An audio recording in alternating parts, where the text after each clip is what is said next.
قبلہ ہماری نسل جو ہے وہ حضرت آدم علیہ السلام سے چلی ہے، اور حضرت آدم کا جو فرزند حابیل کو قابیل نے قتل کیا، تو اس کے بعد جو نسل چلی وہ حضرت شیث سے بھی چلی، لیکن قابیل کی بھی کوئی اولاد ہوگی، اس سے بھی نسل چلی ہے۔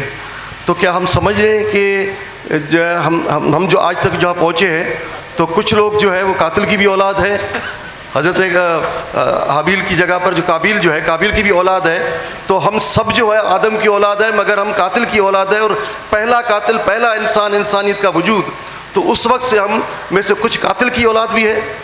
حضرت آدم کے 4 بیٹے تھے، حضرت آدم کی نسل قابیل اور حابیل سے نہیں چلی ہے۔ صلوات پڑھیں ذرا محمد والے۔ اللہم صلی علی محمد و آل محمد۔ حضرت آدم علیہ السلام کی جو نسل چلی ہے وہ حضرت شیث سے چلی ہے، اور حضرت شیث علیہ السلام کے اولاد ہیں۔ یہ ایک جواب۔ دوسرا جواب یہ ہے کہ یہ بھی کوئی مسئلہ نہیں ہے کہ اگر آبا و اجداد میں کوئی قاتل ہو تو کیا آبا و اجداد میں کسی اب کا، کسی جد کا قاتل ہونا اولاد کے اوپر کوئی خون اور اولاد کی کوئی ذمہ داری بنتی ہے؟ جی، جب 15 سال کے بالغ لڑکے کا ذمہ دار اس کا باپ نہیں ہے، 9 سال کی بالغ لڑکی کا ذمہ دار جب اس کا باپ نہیں ہے، تو پھر آبا و اجداد میں اگر کوئی قاتل تھا تو 1000ویں نسل میں جا کر اولاد کیسے ذمہ دار ہو جائے گی؟ میرے صدیق قابیل کو نہیں بخشا، میں کیسے صلح کروں قتل کرنے والوں؟ ہمارا یہاں ایک، کیونکہ حیدری صاحب خود بہت عمدہ خطیب ہیں، بہت بڑے مؤلف ہیں، بہت بڑے مصنف ہیں، سندھی زبان کے بہت مضبوط ادیب ہیں۔ حیدری صاحب، ان کا سوال کرنا میرے لیے ایک جو ہے وہ ہمت افزائی ہے۔ یہاں ایک اس سوال سے حیدری صاحب مجھے ایک جملہ کہنے کا، اس حسین اور عزیز مجمع کے سامنے ایک جملہ کہنے کا دل کر رہا ہے کہ شرعی طور پر 15 سال کا بالغ لڑکا اگر کسی کا شیشہ توڑ کر آ جائے تو باپ شرعاً ذمہ دار نہیں ہے۔ 9 سال کی بالغ لڑکی اگر کسی کا شیشہ توڑ کر آ جائے، کسی کا نقصان کرے، تو باپ شرعی طور پہ ذمہ دار نہیں ہے، ٹھیک ہے؟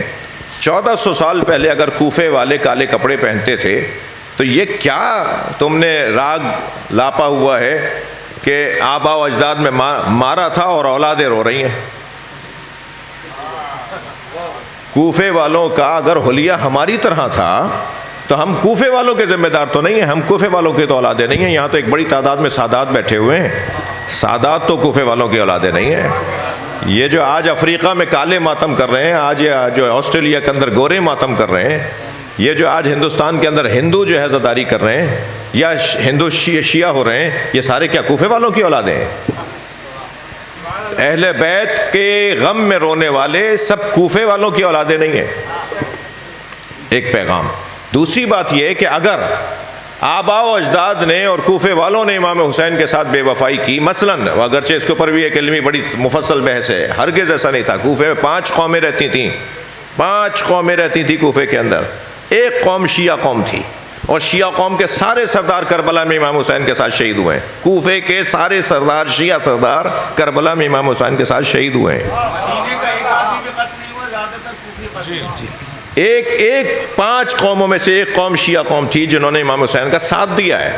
باقی جن لوگوں نے کوفے والوں نے بے وفائی کی ہے، اس کے اندر بنی امیہ بھی تھے، اس میں موالی ہمارے ہاں جس معنی میں لیتے ہیں اس معنی میں موالی عربی میں نہیں بولتے، دیہات سے آئے ہوئے لوگوں کو جب وہ شہر میں آ کے بس جاتے ہیں تو انہیں موالی کہا جاتا ہے تاریخی زبان میں۔